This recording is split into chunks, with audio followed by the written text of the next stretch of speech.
Mesdames, Messieurs, bonsoir et bienvenue à la séance ordinaire du Conseil municipal de la Ville de Drummondville de ce lundi 24 avril. Je déclare cette séance ouverte. Je vous invite à vous joindre à moi pour un court moment de réflexion.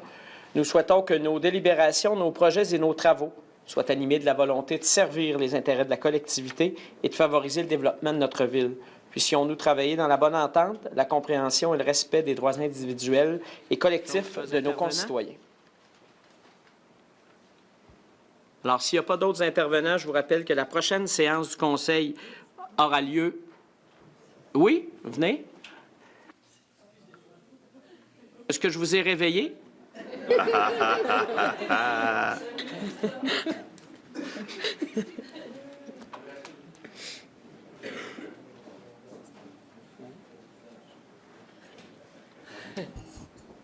Bonsoir. Michel Thérault. C'est que je pensais que tout ce monde-là passerait avant moi. Alors, c'est pour ça que j'étais peut-être en train de roupiller. Allez-y, on vous écoute.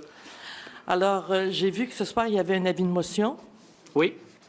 Concernant le règlement RV 17-48-54 sur le rayon de protection entre les sources d'eau potable et les opérations visant l'exploration et l'exploitation des hydrocarbures sur le territoire de la ville de Drummondville. J'étais contente. Maintenant, ma question est la suivante. Quand est-ce que ça va être adopté? Bien, le processus suit son cours. Donc, à la prochaine séance... Après la prochaine séance. Madame Maître Ouellette, vous pourrez me corriger. À la prochaine séance, on sera à l'adoption du règlement tout court. Voilà, dans 15 jours. Deuxième question. S'agit-il vraiment de la fameux règlement Saint-Bonaventure? C'est la composition, le total? On juge qu'à ce moment-ci, après l'adoption de la loi 106, qui est du projet de loi 106 devenu la loi 35, il y a des éléments qui sont précisés. Plusieurs ne le sont pas, sont en attente de règlement qui n'arrive pas. Au cours des prochaines semaines, va débuter la consultation pour la révision du règlement de protection de l'eau potable. Il nous est donc apparu qu'à ce moment-ci, c'est important pour nous de signifier au gouvernement du Québec nos préoccupations. Et on le fait via ce règlement, l'adoption de ce règlement, qui, à notre avis, est à ce moment-ci le meilleur geste à poser pour faire valoir nos préoccupations. D'accord. J'ai toujours dit qu'on partageait les objectifs, pas la stratégie, mais on vient le confirmer. Cette fois-ci, vous appuyez ce règlement-là. C'est le règlement pour lequel il y a eu un avis de motion et qui, en principe, sera adopté à la prochaine séance. Est-ce que je peux avoir Lors de l'adoption, je vais pouvoir... Le contenu, oui. Mais vous allez reconnaître le contenu. Oui, le contenu de... C'est ça votre question, vous allez reconnaître. Oui, c'était surtout ça que je m'en allais. Je ne voulais pas avoir quelque chose qui ressemblait... Non. Bon. Alors, je suis contente, doublement contente. Je vous remercie. Merci, Mme Thérault. Alors, je pense que là, tout à l'heure, il n'y avait personne d'autre. Est-ce qu'il y a quelqu'un? Non. Alors, je vous rappelle que la prochaine séance aura lieu le 8 mai. On vient d'en parler, le 8 mai 2017. Et je prendrai une proposition pour la levée de l'Assemblée. Monsieur Léveillé. Monsieur Grondin. Je vous remercie beaucoup. Bonsoir. Bonsoir. Michel Thérault. Baissez un petit peu le micro, on vous entend pas bien. Oui, Michel Thérault. Bonsoir à tout le monde. Donc, je me suis aperçu que le règlement avait été adopté ce soir. Je suis, moi, personnellement satisfaite, mais le comité de citoyens de Drummondville, qui a travaillé sur ce dossier-là, est aussi, dans l'ensemble, satisfait de ce règlement. On est satisfait pour l'ensemble de la population de Drummondville. Alors, est-ce que je peux espérer que la copie du règlement soit transmise à M. Richard Langelier très rapidement? Vous me laissez ses coordonnées après la rencontre? Bien sûr. Vous n'aviez pas son courriel? On pourra valider ça. Non, en tout cas, je vais le faire après, facilement. M. Richard Langelier est apparu dans ce journal le 3, en tout cas, je le montre comme ça, non, le 3 avril dernier, 3 mai, c'est-à-dire 3 mai. Et M. Richard Langelier est parrain de cette résolution-là.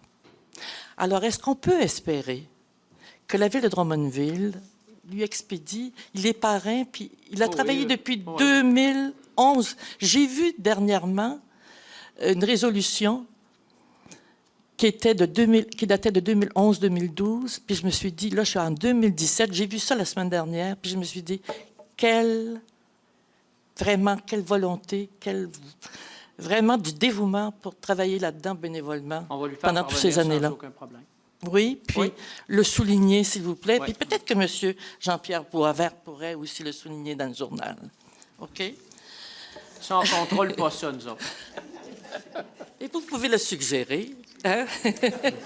Probablement que si je le suggère, c'est pire, ça ne sera pas là. Oh, c'est pas sûr, pas sûr. Hein.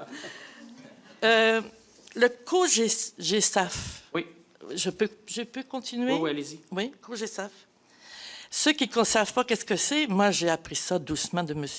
Hosk, il n'y a pas longtemps. Conseil de gouvernance de l'eau des bassins versants de la rivière Saint-François.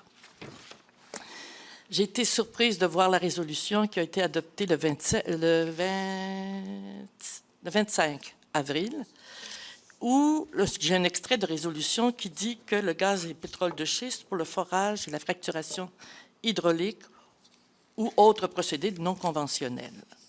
Vous étiez présent lors de la rencontre? Non, c'est la seule rencontre que j'ai manquée depuis 3 ans et demi.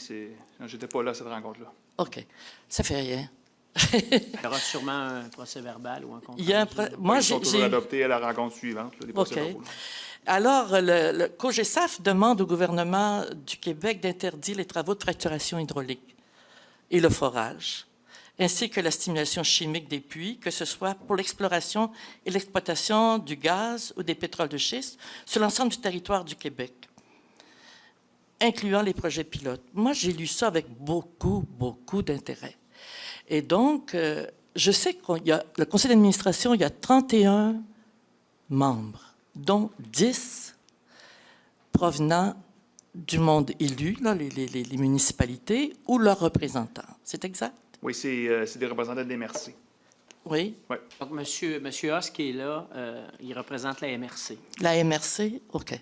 Mais c'est traditionnellement la ville qui propose un représentant, je pense. Alors, donc, notre demande, moi, j'apportais ça ce soir, puis je me disais, est-ce que c'est possible d'espérer que la Ville adopte une résolution, demandant au gouvernement d'interdire la fracturation hydraulique? On est membre du COGESAF, on va voir les recommandations du COGESAF aussi, on va consulter Oui. tout ça. Là. C'est un point dont on n'a pas discuté, mais M. Hoss... Oui, tout à fait. Je demanderai une copie, évidemment, de la résolution de l'Assemblée générale annuelle du COGESAF à la fin du mois. Donc, je vais m'informer tout à fait là-dessus, puis on verrait la teneur de tout ça. OK. Dans les choses ultérieures, dans les prochains conseils, je vais venir parler du COGESAF, parce que j'ai besoin d'avoir des informations. On peut se parler après, si vous voulez, Mme Théroux. Ça peut vous donner toute l'information que si vous voulez. C'est bien. Oui. Je vous Je remercie. vais profiter de votre présence pour vous donner une information parce que je sais que c'est un dossier qui vous intéresse beaucoup. Vous savez, c'était les assises de l'Union des municipalités du Québec la semaine dernière et le caucus des cités régionales auquel appartient Drummondville a fait une recommandation à l'Assemblée générale qui se tenait vendredi et on est heureux parce que l'Assemblée générale a unanimement accueilli notre proposition. C'est-à-dire que, d'une part, l'UMQ va mettre en place un comité de travail pour élaborer une position officielle. Je le lis là, au ministère du Développement durable, de l'Environnement et de la lutte contre les changements climatiques concernant le règlement sur le prélèvement des eaux et leur protection, mais aussi demande au ministère des Affaires municipales d'abroger l'article 246 de la Loi sur l'aménagement du territoire et de l'urbanisme pour garantir la protection des prises d'eau potable des municipalités.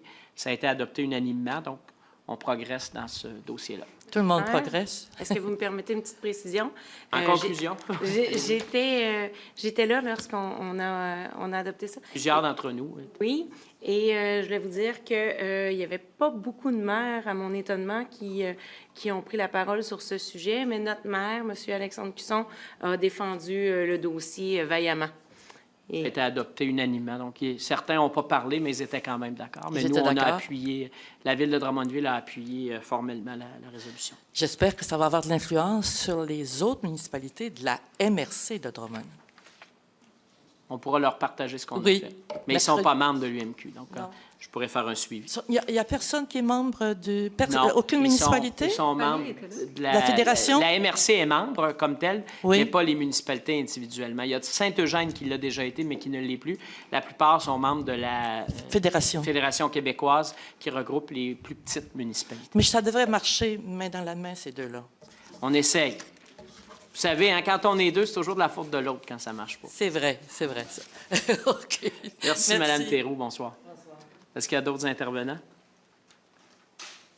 Alors, s'il n'y a pas d'autres intervenants, ça met un terme à cette séance. Je vous rappelle, pour les gens qui nous suivent, que la prochaine séance aura lieu le mardi 23 mai, donc puisque c'est congé férié le 22, le mardi 23 mai 2017 à 19h, comme à l'habitude. Et je prendrai une proposition pour la levée de l'Assemblée.